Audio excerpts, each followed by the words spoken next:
اذا ضربتم فی الارض فلیس علیکم جناح ان تقصروا من الصلاۃ، کہ جب تم زمین میں سفر کرو تو تم پر کوئی حرج نہیں ہے، کوئی گناہ نہیں ہے کہ تم نماز میں کمی کر لو، اگر تمہیں خوف ہے کافروں سے۔ بے شک کافر تمہارے کھلے ہوئے دشمن ہیں، وہ تمہیں نقصان پہنچانے کی کوشش کرتے ہیں۔ تو اس کی تفسیر میں نے کافی ڈیٹیل بیان کی تھی کہ یہ آیت مجمل ہے، احادیث سے اور پھر فقہا کے اجتہاد سے ہمیں اس کی تفسیر معلوم ہوتی ہے، کتنی مدت سفر پہ نماز قصر کرنی ہے اور کتنی رکعتیں پڑھنی ہیں اور کیا ہے وغیرہ وغیرہ، یہ کافی ڈیٹیل سے میں بیان کر چکا ہوں۔ آخر میں جو اختلافی مسئلہ چل رہا تھا وہ یہ چل رہا تھا کہ امام ابو حنیفہ کے نزدیک سفر میں قصر پڑھنا اور لازم ہے، آپ پوری نماز نہیں پڑھ سکتے، اور دیگر فقہا کے نزدیک سفر میں امام شافعی، امام احمد بن حنبل کے نزدیک آپ کو اختیار ہے، آپ 4 بھی پڑھ سکتے ہیں، 2 بھی پڑھ سکتے ہیں۔ دونوں کے مختصر دلائل بھی میں نے آپ کے سامنے بیان کیے تھے۔ امام ابو حنیفہ کے مسلک پہ ایک اعتراض ہوتا ہے، کیونکہ ان کی ایک دلیل یہ بھی ہے کہ بھئی اللہ جب صدقہ کرے، اللہ جب آسانی دے، رخصت دے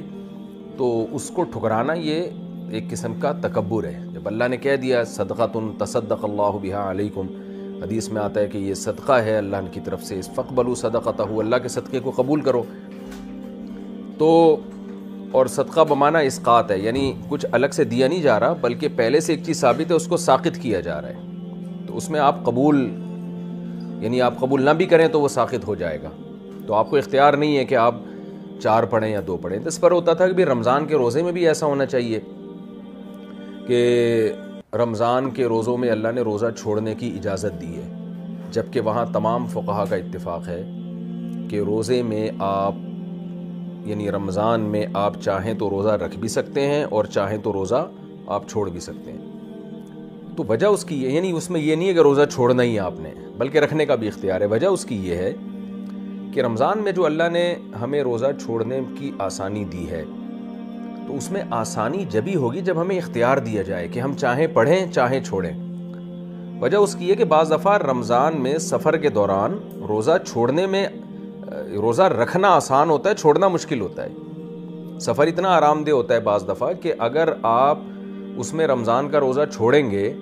تو آپ کو یہ خطرہ ہوتا ہے کہ ابھی تو سب نے روزہ رکھا ہوا ہے، رمضان کا مہینہ چل رہا ہے، کنٹینیو عادت پڑی ہوئی ہے، بعد میں جا کے پتہ نہیں قضا کون کرے پھر، کیونکہ قضا تو کرنی ہے اس میں آپ نے بعد میں۔ تو وہاں آپشن دینے میں صدقہ ہے، یعنی انسان کی آسانی اس میں ہے کہ اس کو آپشن دیا جائے، بھئی تم دیکھ لو، تمہیں اگر روزہ رکھنا آسان لگ رہا ہے کیونکہ بعد میں قضا بھی تو تم نہیں رکھنی ہے نا، آدمی کہتا ہے یار ابھی کنٹینیو رکھ رہا ہوں تو رکھ لو، تو وہاں آپشن دینے میں فائدہ ہے کہ چاہو تو رکھو چاہو تو چھوڑ دو۔ اگر آپ سمجھتے ہیں نہیں بھائی چھوڑنا آسان ہے میرے لیے، بعد میں کر لوں گا قضا، تو آپ چھوڑ دیں۔ جبکہ نماز میں اگر یہ آپشن دیا جائے کہ آپ 2 رکعتیں پڑھو یا 4، آپ کی مرضی ہے، تو 4 تو مشکل ہے بہرحال، اس کا مطلب آپ اللہ کی رخصت کو قبول نہیں کر رہے، کیونکہ ایسا نہیں ہے کہ 2 پڑھنا بھی آسان ہے 4 پڑھنا بھی آسان ہے، 4 پڑھنا بہرحال 2 سے زیادہ مشکل ہے، تو وہاں یہ گویا اللہ کی پیشکش کو آپ نے ٹھکرا دیا، اور اللہ نے آپ کو ایک آسانی دی تھی جس آسانی پہ آپ نے عمل نہیں کیا۔ تو یہ فقہا کا اختلاف ہے جو میں نے آپ کے سامنے بیان کیا۔ تو راجح قول ہماری نظر میں یہی ہے کہ آپ سفر میں آپ پوری نماز نہیں پڑھ سکتے،